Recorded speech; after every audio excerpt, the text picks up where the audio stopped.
Welcome back. You're on once again with Paulo, and this is round 4 of the Footy Card Fantasy game brought to you by Select Australia. So look, it's an exciting week. We've got two prizes this week. We've got our main fantasy game, our season long one, and we've also got our special DFS game. Which is really exciting. So we've got two lineups set for this week. So look, just quickly, last week we had some pretty exciting games. We had two top of the table clashes in both of the leagues, the Pistol League and the Chizo League.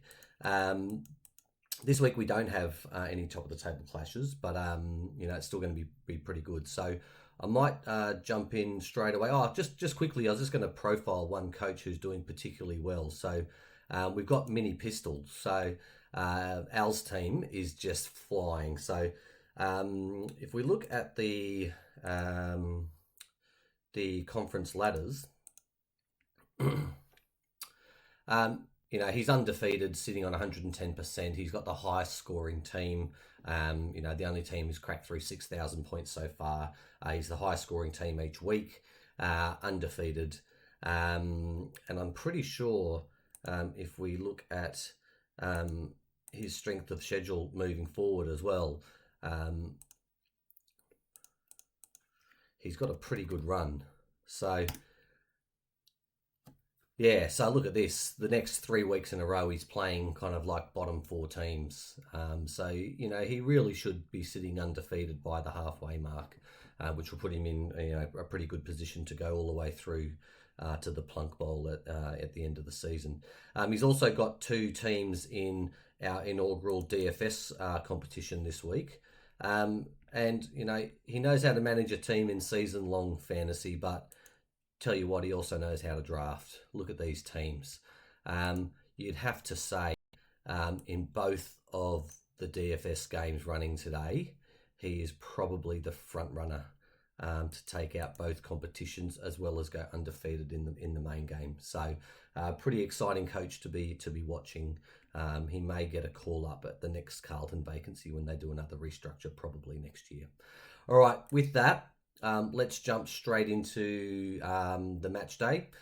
So like I said, we'll be running the traditional match day for our season-long league, and then we'll be jumping over to our DFS match day where we have 14 teams lining up today. So let's jump straight in and run quarter one.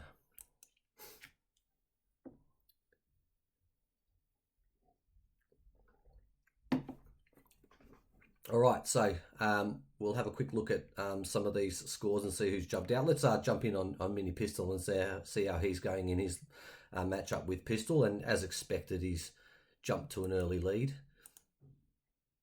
So let's drill them out.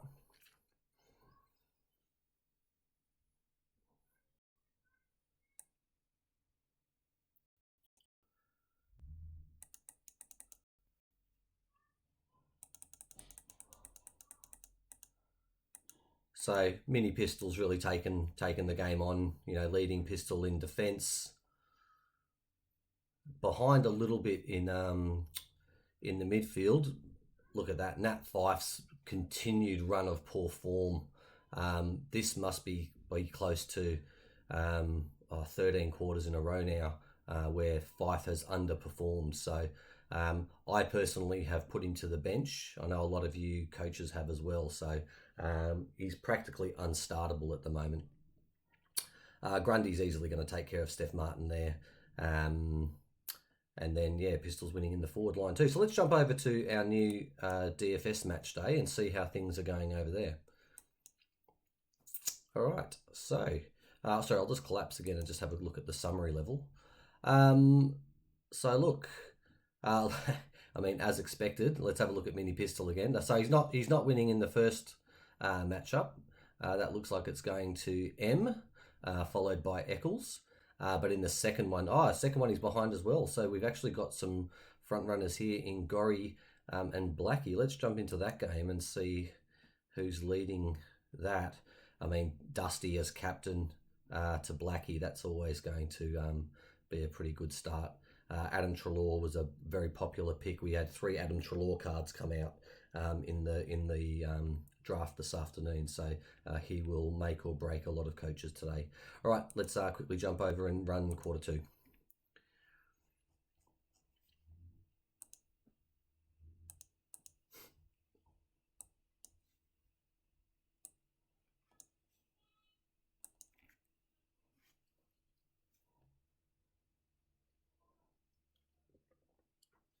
All right, so at halftime, Jacko's got a skinny lead over AG. Blackie looks pretty comfortable over Liam, 100 points up, although 100 points in this format isn't a great deal. Really close between Luke and Dr. Miz. Dr. Miz looking on the comeback trail after getting his first win last week, I think, or he might be one of the teams that hasn't won yet. Chizo's definitely one of the teams that hasn't won.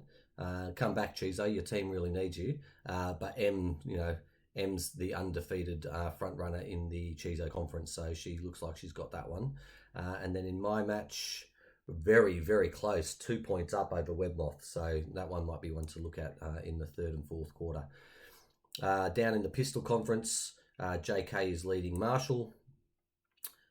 Mini Pistol is slightly behind Pistol, so Pistol looks like he might get an upset there over the conference leader. Ben, the conference leader from last week, looks like he's got a comfortable lead over Butler. And then we've got Gorry and Maz, another really, really close game. Let's jump over to DFS and have a look here. Okay, so Paulo and Mini Pistol lead game number 1. And in game number 2, we have Blackie. Blackie's got a pretty comfortable lead there. Look at that, nearly 100 points on everyone else. JB, mate, JB, let's have a look at JB's team there. 163. What a shocker. Okay, well, it starts with Jacob Wiedering. Jacob Wiedering has managed to get 0 points in the first quarter. What a stinker. His variable of minus 17 there, so what a shocker. Let's have a look else. So Luke Shuey's doing okay. Yeah, look, it's really probably Jacob Wiedering that's letting this team down significantly. Everyone else is doing... even Heaney as captain doesn't look like he was the best choice. Surprisingly, Ryan Burton is the front runner in Team JB. All right, so look, it's not an insurmountable score to come back from, but it will be challenging, and it will be very challenging to chase down Blackie. Blackie led by Dustin Martin's 82 at half time as captain with just a common card as well. So he's in for a big day. All right, let's do the premiership quarter.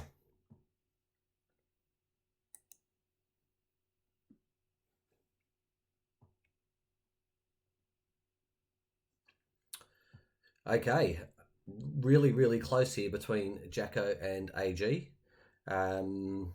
Blackie looks like he's going to get the chocolates over Liam.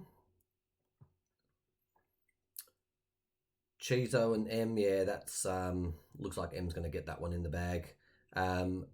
Jacko, sorry, it's gone too fast. Luke and Dr. Miz, very, very close, 20-point game there. And then, a 10-point game between Webmoth and myself. 20-point game between Marshall and JK. Wow, 40-point game between Pistol and Mini Pistol. This is by far the closest round that we've had. Yeah, another 40-point game between Chewy and Eccles. And then, yeah, another 60-point game between Maz and Gorry. So anyone can win any of these games, really, other than Liam. Looks like, and even Liam could come back there, but Blackie probably has that game. Let's jump over to DFS. Over in DFS, I've actually surprisingly taken the lead in game 1, followed by M. It's very, very close up in that game 1. And as you can see, JB has had a monster third quarter there and put himself back into contention, but probably not enough. Blackie's had a stinker third quarter, and Gorry's had a big one, and now Gorry has taken the lead there by 50 points. So As you can see, there's wild fluctuations based on the players you've got and what they're doing in each quarter. So I'm presuming Dusty didn't have a big one. No, he didn't. So minus 158. So he ended up scoring 12 points for the quarter, whereas, Adam Treloar got 38 points for the quarter in the other game. I'll have a quick look at what happened to my team there to give me that big-ish quarter for that.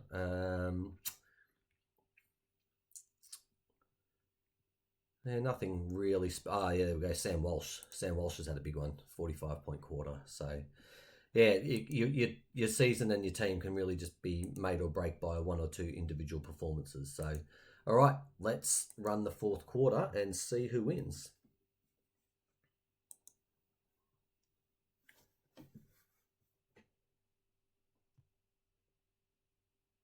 Our first draw. Wow. What a game there. Jacko AG splitting the points. Fantastic.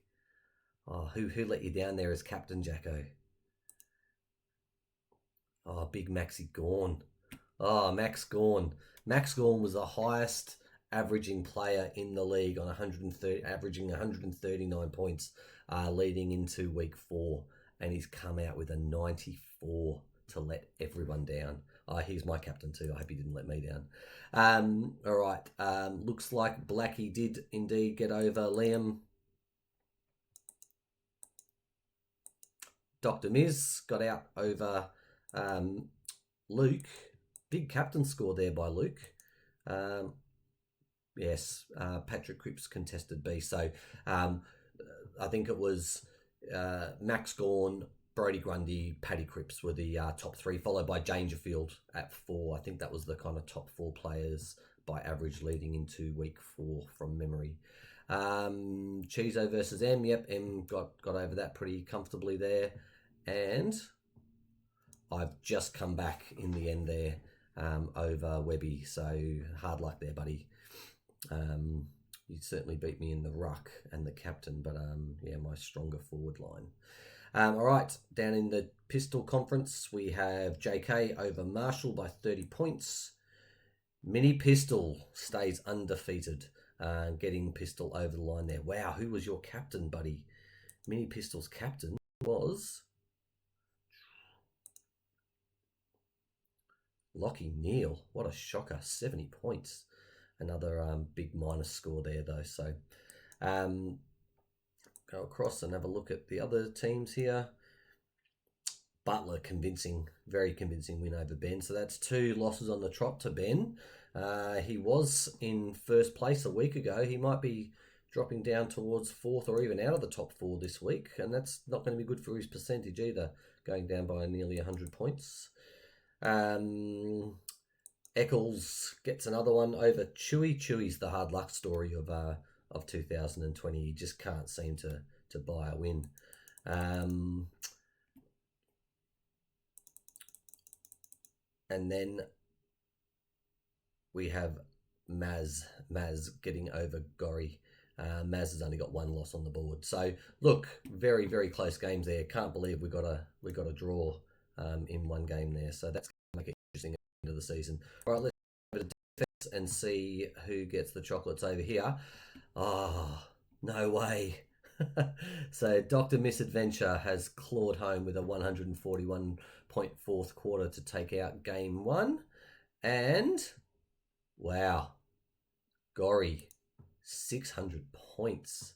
That's amazing. That's that's a very, very big score from your 6 players. So you've tonned up basically with every one of your players, except for your shitty Bailey Smith. But he's been compensated by a massive, Ricky Henderson. Oh, wow, look at that. Although, looking over here, Blackie, it looks like that decision to take Tim Taranto off the free agency pile did pay off for you today. Geez, you could have even captained him. Would have been done better than Dusty. So Dusty's really kind of quietened off after halftime there. Have a quick look at some of the other free agency pickups. So, Webby, you picked up Jai Simkin. That did not work out well for you after he got a -4 in the third quarter. Wow, he was a witch's hat today. Sean Atley, that kind of paid off for me slightly. 88's probably not a bad score. I need to see what Aaron Norton would have gotten. Dr. Miz, yeah, just a pretty standard looking go there. Alex Sexton was the downfall for you. Michael Hurley was pretty bad for you, Mini Pistol. And then let's look at Team JB and see what happened there. Just a pretty average overall performance, not a single ton. Really, look at that. Isaac Heaney, what a shocker. Really let you down there, buddy. So we'll jump up to the top games here and just see what happened.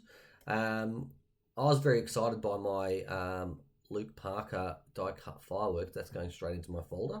130 on a pretty standard day, so he didn't really do much, but that 130 is a pretty handy score. Over on M's side, nothing really jumps out there. Dusty die cut at 120 is a pretty good score. Ooh, Mini Pistol, look at this. The first thing you notice about Mini Pistol is that all of his players underperform. So all of these negative in his variable indicate that every single one of his players played below the forecasted average for that player against that opponent in this round. So very, very unlucky. Sometimes that's just the way the Supercoach gods go when they dish this kind of stuff up to you. A good team on paper doesn't really matter when the algorithm decides to give you negatives. Let's look at the winning team here in Dr. Misadventure.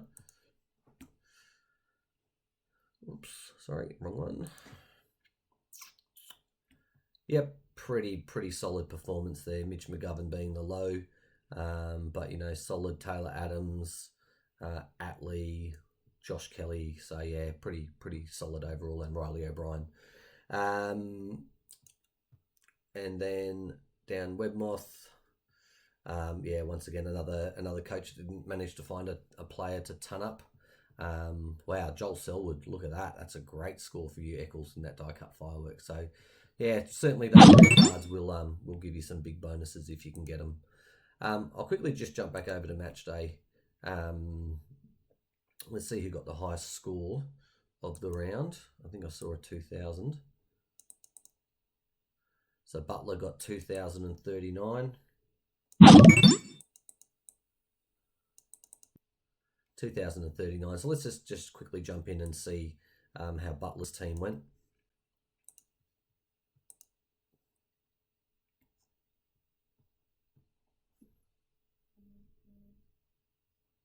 Oops, gone too far. Need to put some navigation into here. So Dan Houston, Callum Mills, Brady Smith. Wow, Luke Ryan, 161. What a massive score. Look at that. Every single quarter, he was statistically well above his average based on those variables. Paddy Cripps, as expected, top 4 player so far year to date in 2020. He's just kept on keeping on. Tim Taranto, another one that's had another pretty good. He got his average in Q1, but the rest of the game he was fantastic. And Jack McRae, wow, you got some big players there. That midfield, and look at Fife, guys. Look at that. I'm gonna do some analysis on him this week. He has statistically been absolutely shocking. He is 100% benchable.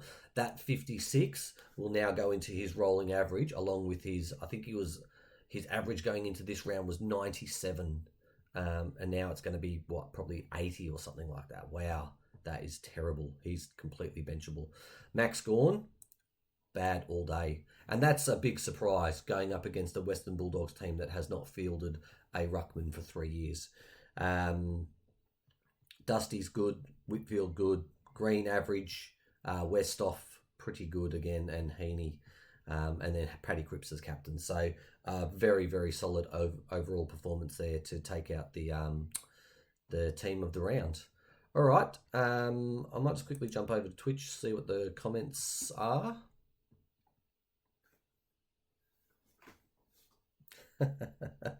A draw, yes. Okay, let's jump up the top.